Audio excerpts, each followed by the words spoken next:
Hi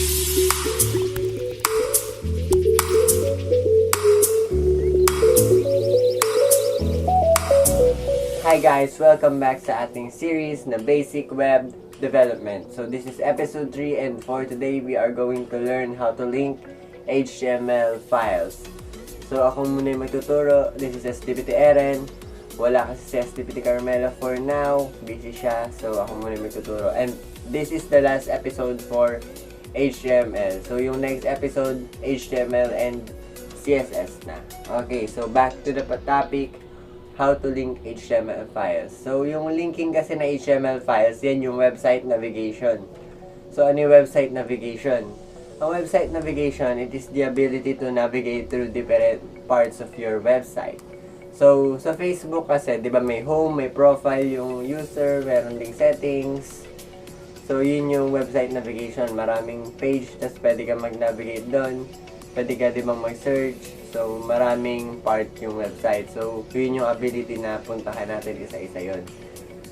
So, in order for that to happen sa ating website, kailangan natin yung A tag which was discussed last time. So, kung napanood nyo yung buong video from the last episode, yung episode 2 about tags and attributes, tinuro yung A tag.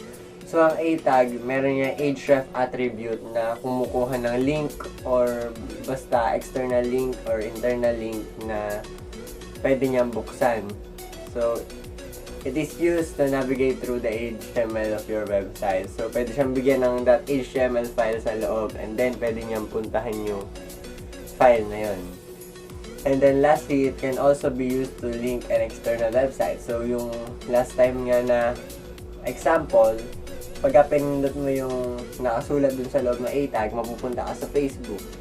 So, yun yung A tag. So, yun lang yung nasa ating PowerPoint. And then, let's start and go to Notepad++ para mag-code. Okay, so here is Notepad++. So, meron akong isang HTML file na nagpapangalang home. So, pagka nilaunch ko to sa Chrome, ayan yung laman niya. So, may nakalagay lang na home, may nakalagay lang din na home dun sa taas. So, ang gusto natin is, meron tayong dalawang HTML file and pwede tayong lumipat-lipat dun sa dalawa na yun. So, how are we going to do that? So, syempre, gumawa muna tayo ng bagong HTML file. So, file, new. So, meron yung tab, pwede kayong lumipat. Then, i-copy nyo lang to, i-paste nyo. Tapos i-save nyo muna as nakasama nung home.html. So, in my case, ito yung home HTML ko. I-save ko siya. Katabi niyan, lalagay ko naman about.html. Then, save. So, yan. Meron na akong about.html file. So, papalitan ko lang ito ng about. Yeah, so, dalawa na yung page na HTML file ko. Pero, ang problema, we can't navigate through this gamit yung isang page. So, paano natin gagawin yun? So, eto na yung A tag. Dito na mapupunta yung A tag na sinasabi natin. So, okay. Let's use the A tag. So, how do we use the A tag? Okay. Yung angle brackets, tas yung element name. Tapos, yan. Tapos, i-close natin yung element name. Tapos, sa loob, lalagay lang natin yung text na gusto natin lumabas. So, go to about. Yan. So, meron na tayong go to about dyan. Tapos, may sinasabi kaming href attribute, diba? So, A space, yung mga attributes na niya. So, lalagay natin href, tas equals, tas double quotation marks. Yan. So, ayan. Meron sa gitna nito, ilalagay natin yung link na gustong puntahan. So, in our case, kasi magkasama yung HTML file natin sa isang folder, ito in the left side, makikita nyo, then itatype lang natin is about.html. Save natin, and then i-reload natin to. So, ayan, meron na tayong lumabas na bagong button right here. Not button, but text. So, if we click this, mapupunta tayo sa about. But, we cannot go back sa ating home. Pwede natin gamitin to.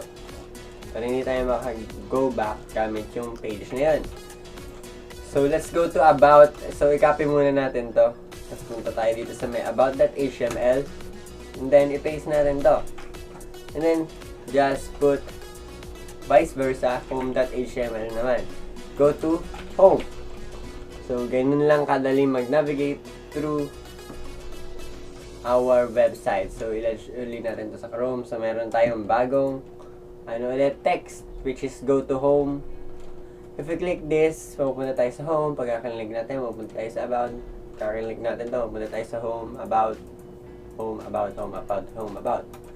So, okay guys, gets nyo ba yung logic? So, that's how you create navigation sa ating website. So, pwede yan kahit ganong karami. So, gumawa ulit tayo ng bago. Tapos, kunin natin to, i-paste natin to, save naman natin as settings.html. So, meron tayo dito settings. Settings. Okay, go to settings, go to home. Gawa tayo ng go to about. So, yan. May about.html tayo here.